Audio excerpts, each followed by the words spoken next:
Hey guys, welcome to another episode of the Church Media Guys Show. And if you're looking to learn how to use and exploit media and technology so that you can take the gospel to the world, then start now by clicking that subscribe button and ringing that bell so you won't miss a thing. Today, we're going to be talking with Tim Steele, who is a pastor slash technologist slash comedian slash discipleshipper, if that's a word.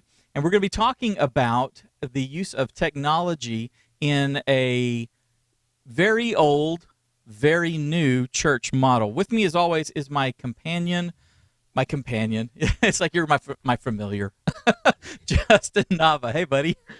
What's going on, Dave? What's going on, everyone? Yes, I am Dave's familiar. I have been summoned. For those that play D&D, you're the only ones that get that joke. That's and awesome. I want to say what's up to Andrew, Evangel, Tommy, Brian, Adam, the same Brian again. What's going on, everyone? And the other lurkers, we have about twice as many people watching that haven't commented. What's going on, everyone? Happy Tuesday. And Dave, Yes. how's your Tuesday going so far? My Tuesday is going pretty good. Has YouTube just totally destroyed your Tuesday, or are you still chipper? No, my Tuesday is going good. I've been working on a gigantic project for our church, and that's been keeping me up late at nights and going all around the Metroplex shooting stuff and doing all that. And so big project is the big piece of it is being finished up here in the next day or so. It's actually rendering in the background while boy. yeah, you're sitting on top of it, actually. So if I just start and then you'll be okay. So it's because you're rendering, you're using all your computer resources, yes, internet. That's it. Okay, great. Yeah, perfect. Hey, so this Thursday, I just want to make sure, Dave, that you're good. I'm going to put you on the hot seat in front of everyone. Are you good for this Thursday? We have Mastermind. The emails automatically go out. Are you good for Thursday night? I will be joining us late that evening, and because it is my daughter's 17th birthday, and we are going to go to get some Tex-Mex with some friends of ours. So as soon as that has concluded, I will be here. But Justin, what is Mastermind? Could you? I assume you're talking about our group coaching. Is that what you're talking about? Yeah. Silly me for asking in front of everyone and not explaining to it. It's kind of like when your wife takes you to an event and she's all like, "Hey, how's it going? Hello. And you're just kind of sitting there like, I don't know anyone. If you don't know what CTA Insider Mastermind Group Coaching is, it's a mouthful. But basically what it is, we just call it Mastermind. That's where everyone who joins the CTA Insider program twice a month, we get together and we talk about your struggles, your obstacles, things that you're having issues with. Let me just take a look here at some of the last ones we did. So last couple weeks, we've talked about how to write a compelling website. We talked about why your live stream audio is too quiet. Neil, one of our fantastic members, is trying to migrate from an on-site server file share to something like SharePoint. And Christopher, I should say, shared a free resource that I really enjoyed. I'm thinking of giving it a try too. We also talked about password management, how to use PowerPoint and OBS, and managing a YouTube brand account. All the things that we can't really get into here on the show because we'd be streaming for 24 hours. You get to ask me and Dave in person through Zoom, and we can work with you on your specific things. So I'm really excited for it. It's the highlight of my week. It's the highlight of my month, really. And if you want to get involved in this and you need some help, there's no contract, there's no commitment, just sign up. We believe that once you sign up and you get in the group, you're going to see how valuable it is. Just like Ryan signed up at the end of last year. He's coming up on 1 year at the end of this year.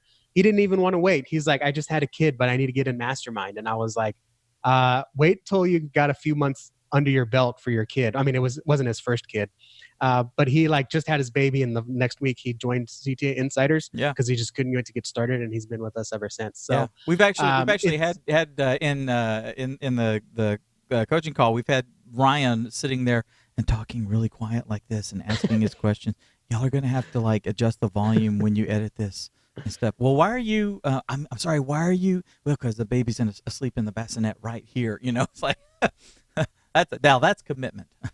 That's absolutely right. And I think if I can put words into Ryan's mouth, he realizes how valuable it is because he can spend more time with his family and less time having to figure things out by trial and error, because we can just give him the answers that he needs. So anyways, that's this Thursday. Let's move on and let's talk about Cross Waves Church. Yeah. So tell me, how did you come across Tim? So I came across Tim on LinkedIn. Mm-hmm. We don't really talk a lot about LinkedIn in here because it's a little bit outside of our scope here. As far as we encourage you to use it, connect with other pastors and church media tech people, and I use it to connect with pastors as part of my agency to find churches that need my help but don't know how to find it. Mm-hmm. That's basically how I talk to 10 to 20 to 30 pastors a week. And I came across Tim because he's a lead pastor, but when I was exploring his church, I discovered that he's doing church completely different. And it really just attracted me. And so I actually called Tim. I got his number either from LinkedIn or I called the phone number listed on the church website. He runs a church called Cross Waves Church. And this is a church that is basically headquarterless. I like And that. he manages or oversees, I should say, home groups across the country. And so instead of the struggle that I have with my family, as we just moved to Houston, we've been here for months now, and all the churches around here basically do life groups only at one time on Sunday mornings. And so Sundays becomes a 4-hour event. And just right now at our family's time, that's too long to go to a service Mm-hmm. and then a life group, wrangling Jill around there. I know for a lot of people that's okay, but for my family, that's not right. What we prefer is a service on Sunday morning, the community worship, and then we like the small group on a weeknight where we can kind of get that refill in the middle of the week, not be so worried about being on campus. We're outside of our element. You Mm-hmm. can't exactly, oh, can I have some coffee? Can I bring some donuts? You got to walk it through the whole church. And, then you got to leave the group to go get coffee. It's not just sitting in someone's kitchen and you can continue a conversation and just feel at home. I'm rambling here. So what Tim's done in his pastorship position with Crosswaves Church is basically the church is a system of groups across the country, and he delivers a message using technology, and we'll get into that in the interview. But he also connects the churches and kind of oversees them. So it's not really like a network of churches. I see it more of as a network of discipleship groups. And he's using technology to bring all those people together, even Mm-hmm. though we're hours and hours away from each other. And he's making it so easy for people to start those groups. So you're not really like planting a church. You're just starting a group and you have all that admin support built in and keeping that communication and networking with each other through technology. So when I learned all that stuff, I was like, dude, we got to have you on our show. And he was so excited and so willing to come on. So I am so excited for this. It's a little bit different, but really what we're going to talk about, we're going to talk with Tim on how he's using technology, what technology he's using. We're not getting into the nitty gritty, like what bit rate do you export your teaching videos No, at, not but that really nitty-gritty. how he keeps people connected, because I don't see how you could possibly do this, but he's doing it, and he's got a great staff, long people helping him out, and he's got a vision and lots of goals, and it's a really cool thing. I find it inspirational, and I think you guys will too. We are interviewing Tim Steele, lead discipleship pastor for Cross Waves Church. And when I first met Tim, I was so excited to see that his church is doing something different. It pulled at my heart and said, wow, can the local church adopt this? Are we doing something different? How does this all working, and how does technology tie the way he does church together so well? And if you don't know Tim is the founding and discipleship pastor of the church. He received a BA in Biblical Studies from Welch College, and he also has a Master's of Theology and a Master's of Divinity from Liberty University. Basically, it sounds like he's trying to be my hero. He loves to spend time with his family and friends. He enjoys golf. He goes into the woods, and who knows, looking for Sasquatch. But he loves to hunt, and he loves to fish for his golf balls. Welcome, Tim Steele. How you doing, Tim? I'm doing well. Thank you. Tim, we are thrilled that you're with us today. Thanks for taking the time to hang out with us and stuff. Can you give kind of a 50,000-foot view of what you do? Well, we're a house network where we are at one church, and yet I call ourselves basically, instead of a multi-campus church, we're a micro-campus church. And so every time somebody opens up their home, they become now another micro campus for Crosswaves. And we are connected through the internet. We have just decided, and it all started from dissatisfaction in ministry. I went to Bible college as an 18-year-old to be a pastor. And for basically 30 years of pastoring, I've just been very disappointed just in the type of disciples that we're turning out. And And I'm not talking about other people. I'm talking about the people that sat under my ministry. And I was just disappointed in thinking that something's wrong.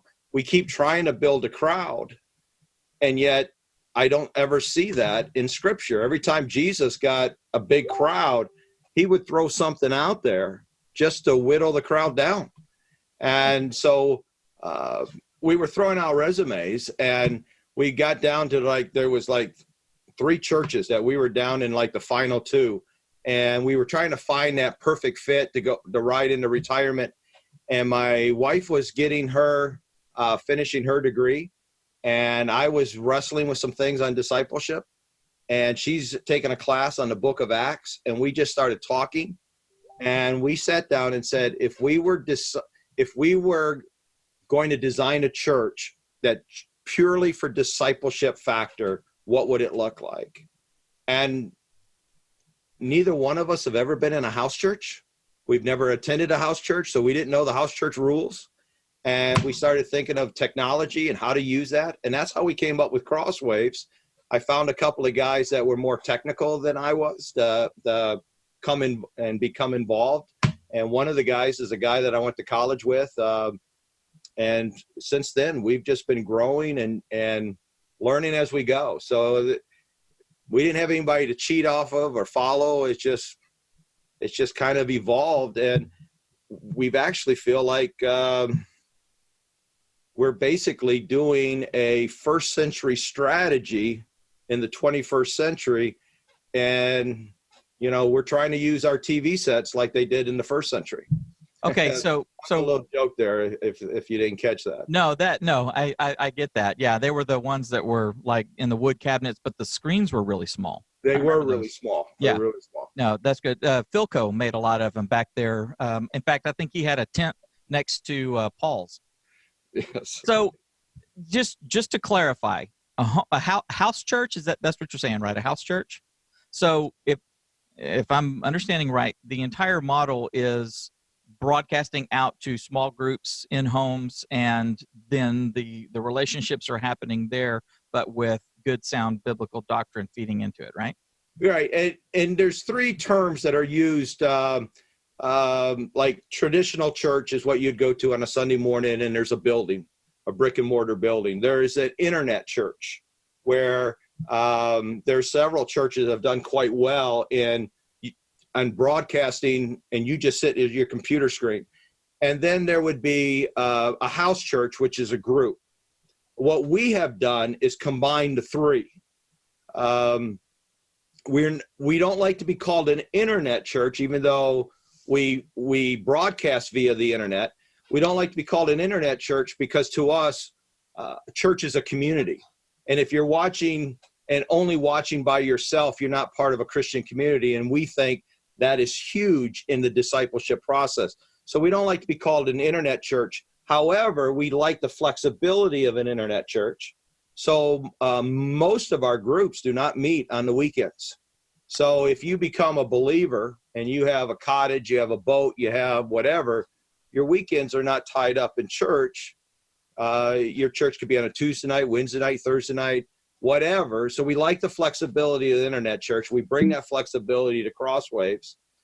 On a traditional church, the reason, typically speaking, in a house church network, somebody's doing a lesson and they have a regular job and they're doing a lesson. A traditional church, you will typically find seasoned pastors who have gone to school. So you go to college and you get your degree and you got to pay your school loan off. You go to where they can pay you. And a traditional church can pay you because there's more people. And so we like to think we bring the quality of teaching that you would get at a traditional church. Because we're able to have all these micro campuses feeding in, we can support having that good, Bible teacher that's educated. And then the house church, just naturally, because it's in a house, keeps the group small. We try to keep our groups between 12 and 15 people. And so the house church brings that fellowship, that family feel. So we like to think we steal from all 3 models, and we've taken the best of all 3. That's fantastic, and I love it. And I'm really excited to get into some of the backdoor technology stuff that y'all use to make it happen.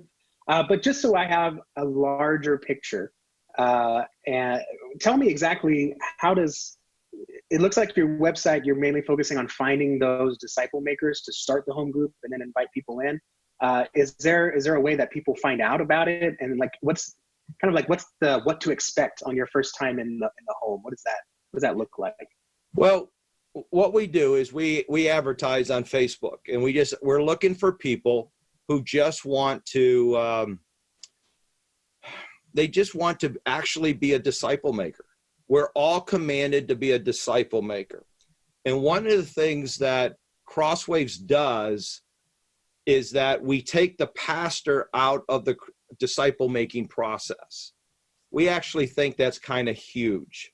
And if I can explain it like this, if I'm a nurse and I've been doing this for 40 years and I'm talking to a person who just had heart surgery, I know what I'm talking about. And I'm telling that person what they need to do to get better after the surgery. The doctor walks in and he's fresh out of college. Everybody now looks at the doctor, and we don't care what the experienced nurse has to say. We automatically go to the doctor. Every time you tell somebody about Jesus and you invite them to your church and they meet the pastor, you have now handed the reins of disciple maker to the pastor whenever he's in the room. And so what we're trying to say is, it's your job to disciple the people that God has brought into your life. And so what we do is this. I do a Bible talk, and we go through the Bible and we try to hit on some cool things. And then my video is gone. I'm never in the room. And the person who's the host, is whether it's a husband and wife or one person, they now go through the questions that tie to that message.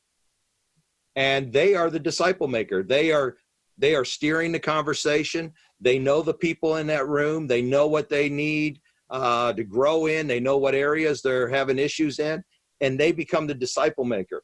And when we bring people into the church, it's like our job we did a holy handoff. I've just handed you off to the church, to the staff, to the pastor. I'm out. And what we're trying to say is, you are never supposed to get out. You are supposed to stay with that person until they are mature enough to say, I want to be responsible, and I want to open up my home and invite people in that I can disciple.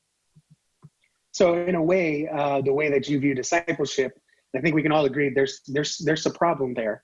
When people's discipleship job ends at, hey, pastor, have you met Ted? That's kind of where a lot of people stop and like, okay, I did my job. But so you're saying in that way, leading someone to the pastor and saying, that's it, I'm done, that's my time, that's a hindrance to disciple making? Well, absolutely. And a pastor doesn't have time. First of all, there are people that God has brought into your life. I know of most people. Well, let me just tell you a quick story. I was invited to a symposium in Chicago about 4 or 5 years ago. And I was so excited because I didn't know anybody. Here I'm pastoring a house church network, and I didn't know a guy leading a house church. And so I get invited. There's 21 of us in a room, and we're going table by table, or chair by chair around these tables. And the guy who's leading this is asking them, why did they get into the house church movement? And every one of them had a story of how they got hurt in church. They had a domineering pastor. They had a problem. They all had an angst. And they get to me, and I'm like, well, I don't preach on Sunday, so I'm an interim pastor at a church. I love the traditional church. I just think this is a better way to disciple. Mm-hmm. And the guy came up to me afterwards, the guy leading this symposium, and said, you're just a breath of fresh air. Everybody here is mad about something. And I said, I'm not mad about anything. I'm just here I'm doing this because I think it makes sense. I'm not doing it because I'm mad at the traditional church. And so that's how, we're trying to say to people, hey, this is an opportunity for you to be the disciple maker. And we're not interfering. And God has put these people's, these relationships to you you're probably even better at if you took the responsibility of being the disciple maker, you're probably going to be better at it with them than I would, because you know them, you know where they come from, you know their issues. I don't have time to get into all that and do that with everybody else that is introduced to me. Right. So I think it's better. No, that makes sense. One of the things when Justin and I are talking with our viewers, so, we come up with churches that say, why should we do live streaming? Why should we use video? Why should we do all this sort of stuff? And one of the main points that we make is that, if your church has 300 people in it, and they want to get to know the pastor, the pastor can't go to lunch every Sunday with these. I mean, it would take him several years to get through each family just for one Sunday dinner. He can't build those relationships. Now, there will be people that he identifies with that are friends that, he and his family build their little community around, that they have Easter dinner with or whatever. But, the new people that come in, they're not going to be able to do that. So when you're live streaming, when you're using Facebook, when you're doing those in the moment, live streams on Facebook, just impromptu things, hey, look, the worship pastor is rehearsing his song. Let's go see, if he can get it yet, that kind of thing. That just builds that little piece of camaraderie and all that. So it makes complete sense that a home church or the people that are doing the inviting, that are bringing the people in, it's like they're the ones that have that relationship. That makes complete sense. And that's how the churches were when it all got started. It wasn't so platonic that there was one person standing on the top of the steps and the entire crowd was receiving a message. There's a place for that and all that, but that's the relationships aren't built there, and the depth of the spiritual knowledge is not built there. So this is great. Pulling back the curtain a little bit, how are you guys, speaking of first century, how are you guys videotaping or filming all these? Well, we've got, I'm going to mention my buddy, Kevin Norris is our media guy. Mm-hmm. And Kevin has been phenomenal in our whole process. And I sat down with him and his wife and said, if you guys do this, my wife and I are willing to try and launch this. But if you don't, I know I had limitations there. And so Kevin has been with us from the beginning, and we do a 4-camera shoot with, we have 3 pretty nice Canons.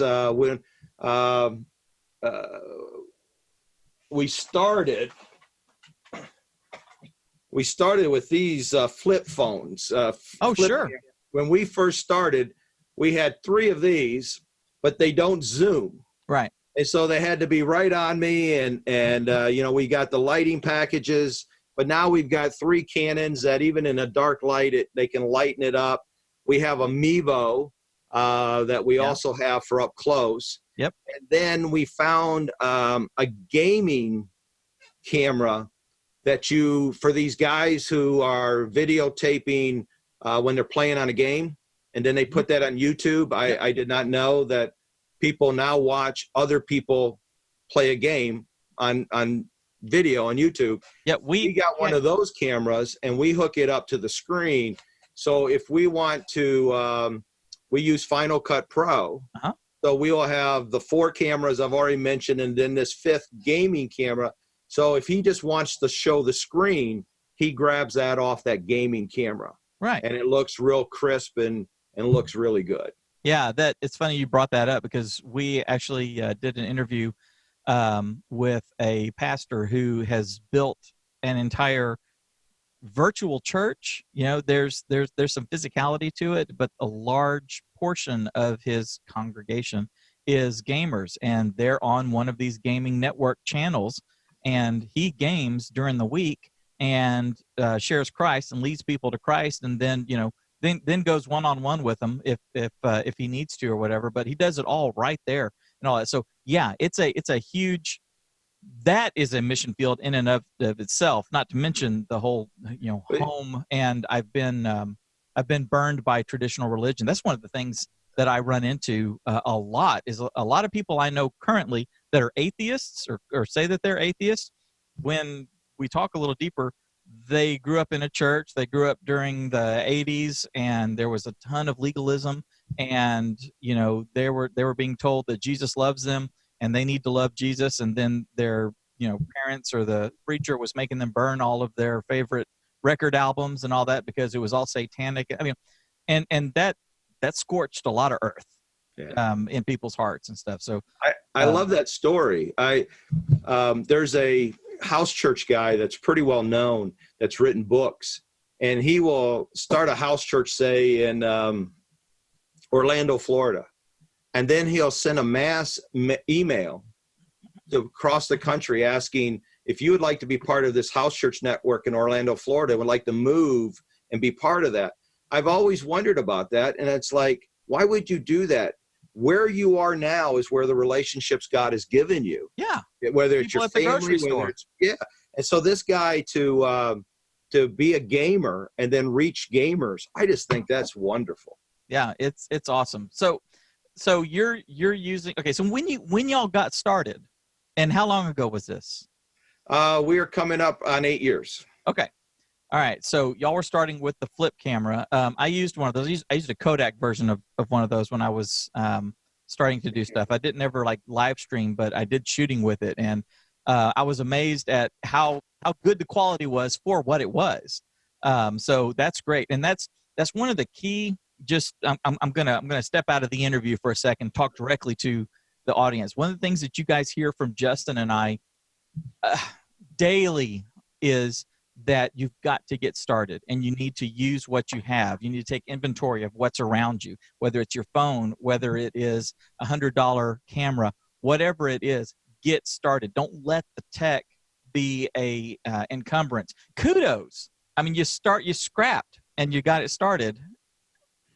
I love that. And how many homes are you guys reaching over this 8-year period?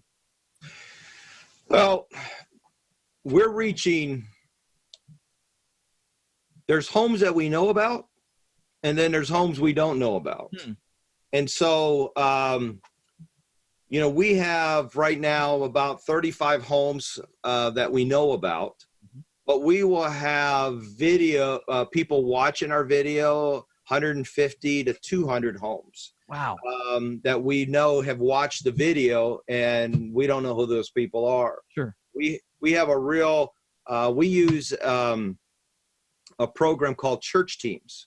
Uh-huh. And so what's really neat about the program is that when you register with us, I know what day of the week you have your group, and everybody watches the same video every week. Mm-hmm. And you type in the checklist, you put into your role who's in your home, and then I know who was in your group that week because I get the report, and we have coaches that get the report. We know who's in your home.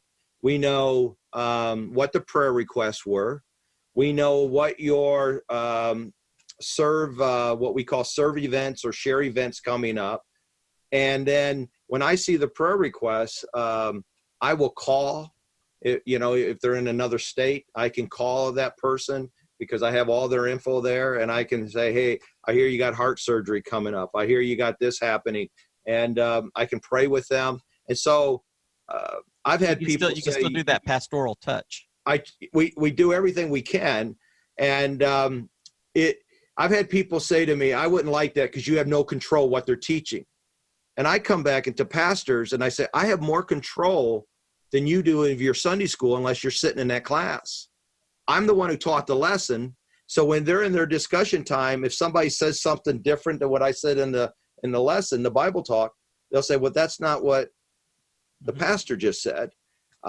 In a Sunday school, unless you're visiting, you don't know what's being taught in your Sunday school. You're going on faith. Mm-hmm. I know who was there, what they prayed about. I know all those different things. And so Church Teams keeps us in touch with the groups that register. Mm-hmm. We think we should have been a lot bigger than we are. And I take responsibility. We've had a hard time learning how to explain what we do. Sure.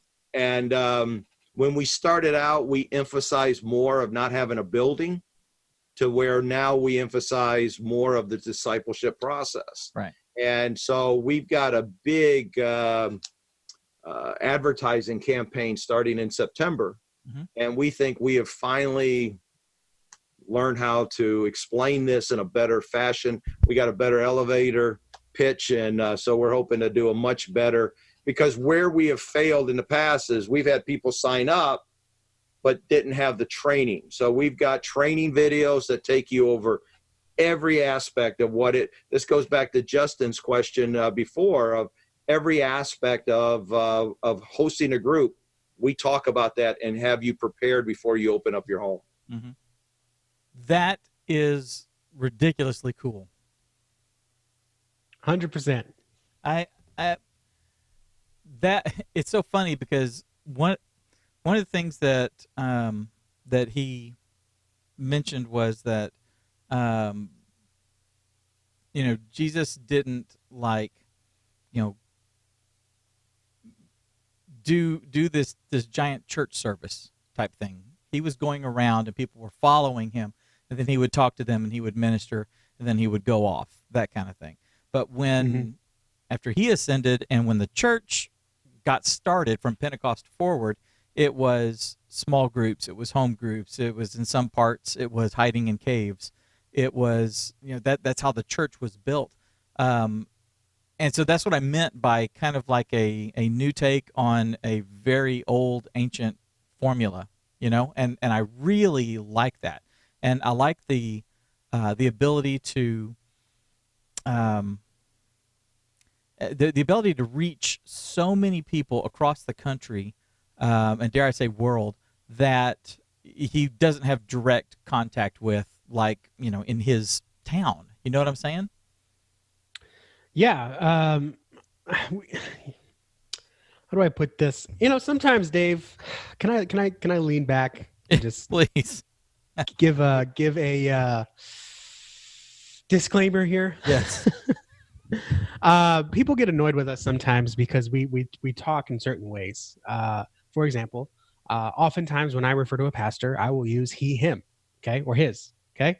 That's just how I was raised, all right? Yeah, sure. Whether or not you're a female pastor or you are under a female pastor, I don't care. That's your prerogative. That's your liberty. I'm not going to come in there and shove a boot in your face and say women can't be pastors. You're wrong. Sure, okay? Of course. I have my beliefs. You have your beliefs, okay?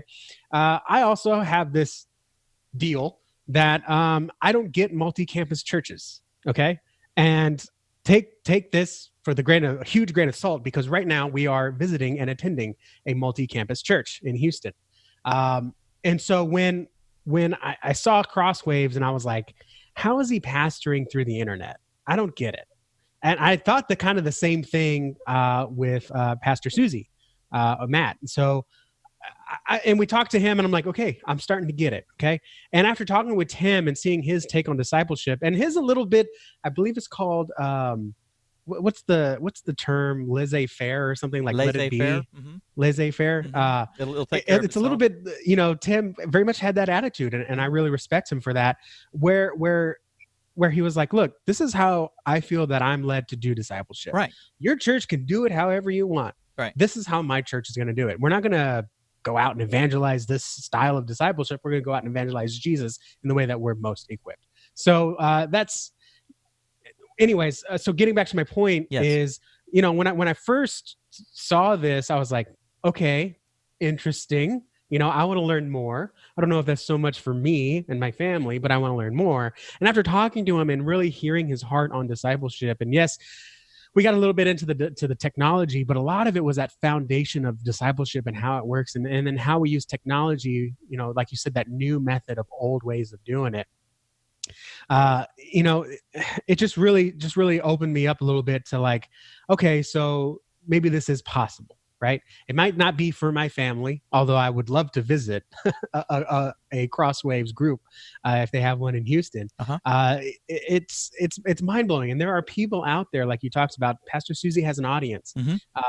And there are people out there who are just burned so much that they don't want to step foot they don't want to cross the barrier or cross the threshold of a church, right? Sure, it's kind of of like Toby in The Office at the christening, and he like couldn't walk in the church because he just felt like God hated him so much. But these people might go into a group. Toby might be invited into a group as long as Michael Scott's not there. Exactly. So just talking with him and just seeing the different ways that church can be done. You know, is there a right way or wrong way? I don't know. I only know what's best for my family. Kind of like we talk about the different ways of educating our children. Some children thrive in public school. Some children thrive in private school. Some children thrive in homeschool. And some kids don't thrive in homeschool, so they have to go to that school somewhere else with other kids. You know, there's no right answer for everyone. It really depends on what your spiritual needs are, what the church is equipped to provide and serve, and then kind of, you know, where your family fits in with all that. So I seem to remember love that take on discipleship. I do too. I seem to remember Jesus, like right before he ascended, said, all the power and authority under heaven I give to you. Go into the world and make disciples. And so that's the command, to go and make disciples, to make little Jesuses and disciple them, right? So I'm going to go way out on a limb here. That's not necessarily Sunday morning worship service and a, you know, Platonic speaker speaking for 45 minutes. I don't see people making disciples during that time. I see us all coming together and listening to a message being given to us, you know, from the pastor, reading a scripture and discussing it. You know, I see discipleship more in the 1-on-1, 3-on-1, 5-on-1 small group Bible study time. That's where I see discipleship coming out of that. Right. I'm gonna step on another limb here too, right next to you. By the way, if we're hurting your toes because we're stepping on them, good. I don't see a lot of discipleship in Sunday school classes. I don't either. My church 2 churches ago intentionally made the shift away from Sunday school class and into we call them growth groups. And the difference between a Sunday school class and a growth group was, in our church, a Sunday school class was to teach a Bible lesson. A growth group was to carry on the discipleship process. In our growth group, we by the way, plug here, Real Life Discipleship by Jim Putnam. Go get the book. It's amazing. It's all about the discipleship process. They got a discipleship wheel and how to equip your leaders to figure out where people are in their spiritual maturity and how to disciple them throughout the different phases. And discipleship starts, I can't remember if Tim said this or not, if it was another conversation I had with someone else.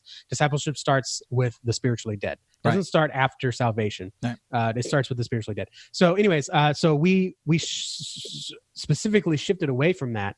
And really we had Sunday school, but we didn't call it Sunday school. We called it growth groups. They just happened to meet on Sunday mornings. And then we had groups throughout the week. And there was we did more in my small group or growth group on a Thursday night when we met than we ever did in Sunday school or any Sunday school class for my whole life. At that time, I was probably like 25, 26.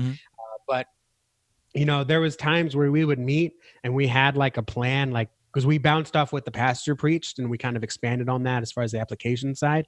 There are some days that lasted for 5 minutes and then we just talked about our struggles, our prayers, our kids. Sometimes we didn't even have a lesson. We just had a meal and we played games and we just like connected with each other. And that's what I want to see. And that's kind of what I'm getting from Tim here is that, you know, it's not so much using technology to just give another Bible study. Right. Like we talk about, like, you know, when you're on YouTube, using it as a platform for your sermons is great, but there's more to be had. And so using a group as a way to relationally disciple each other versus just give another Bible lesson, I think that's huge. And I see that from Tim when he's saying, you know, I know what my people are talking. I know who's there. We can keep each other accountable. I know what the prayer requests are. I'm a little iffy on that one, but but he's the pastor. So, you know, he's the shepherd. The fact that it's so focused on that relationship building process and coming alongside people and nurturing them in their discipleship journey, I think is huge, to where they can start their own group. I think that's huge and that's amazing. And that's what I like to see. And that's kind of what turned me on to bring him on the show. And so if nothing else, I hope that you take from this that, you know, technology is here to serve us, but it's not just here to serve us in the way that it's always done it before, right? He's using it to connect with these people all over, so he's not getting paper rolls that then Susie has to input into the church management system. He's using the church Teams app. He's using Subsplash to deliver the messages. He's using Teams communications apps. He's recording the videos. He's using technology to support his end goal, which is improving the discipleship process as he is equipped to lead the church. And I think that's huge. So you got to start with where you want to go, and then how does technology fit in with that? Don't just use technology to do something because you can. As fun as that is, you're not going to hit your goal there. You're not going to accomplish your vision. And I think that's huge. So that's my big takeaway is where are you going and how can technology support that? Tim knew where he wanted to go and how technology is going to help him get there.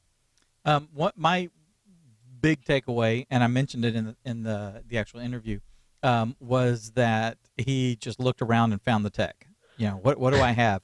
He had those little he had the Kodak version, I think, of the flip cameras that were out, 10 years ago. The little Kodak ZI-8s, great little cameras. You had one, I had one. Great cameras, great place to start. What did he do? It's essentially just like grabbing your phone and getting started, and that's the key. He didn't let the lack of technology or the lack of understanding get in his way. He said, I've got to do this, so what's going to work? Okay, I've got an iPod Touch. Let's get started with that. I mean, just whatever, and that's the attitude that Justin and I try to foster with you guys. We want y'all to don't let the what was the graphic I put up last week? The enemy of or what is it? I know what you're talking about. Yeah, perfection. Perfection is the enemy of accomplishment. And I'm talking to myself with that. Oh my gosh. All I see is my mistakes. I don't see the nice polished product I'm trying to create. So I understand 1,000%. However, that's not going to reach a soul. That extra little polish, that extra bit of bit rate, or that extra, little tweak of the sound, or it's certain lens, or any little minutia that is holding you back from starting your live stream, starting doing I don't care what it is, your video announcements, or your question and answers for your YouTube channel, or the live streaming from your phone, throughout the course of your day, pastor, your stories, things like that.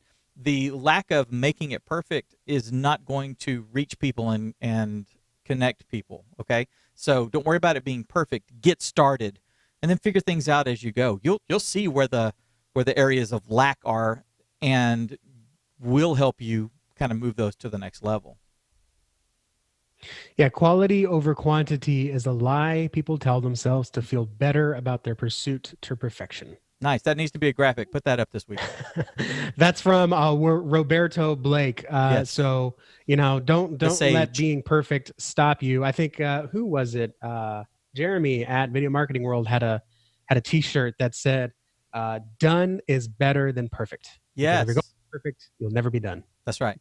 You'll never be published. I guess I should say published is better than perfect. Yes. But it was a little greater than sign. So we'll make a shirt that says that. I think so too. Yeah. So big question today on YouTube. If you're watching this, comment down below. How are you using technology in your church? And more specifically, how are you using technology to support your small groups, your growth groups, your community groups, life groups, whatever you want to call them? How is technology? What are you doing? Are you doing DVDs? Are you doing what's it called? Igniter Media, the people that right now media. Mm-hmm. Are you doing that? Are you using Teams or Slack or Messenger? What technology are you using? Because when we find out what you're using, we can help support you even better. Mm-hmm. Maybe do a tutorial or something like that. So comment down below. How are you using technology to support your church or your small groups? Guys, thank y'all for joining us. I hope you guys have been able to get some great value out of this. Please leave a comment. Tell us how you are using technology. And anything and everything that you learn here, whether it's on this show, whether it's on any place on our YouTube channel or through our Facebook groups or anything like that, anything that you're learning, please use it to go and change lives. Have a fantastic week. We will see you in the next one.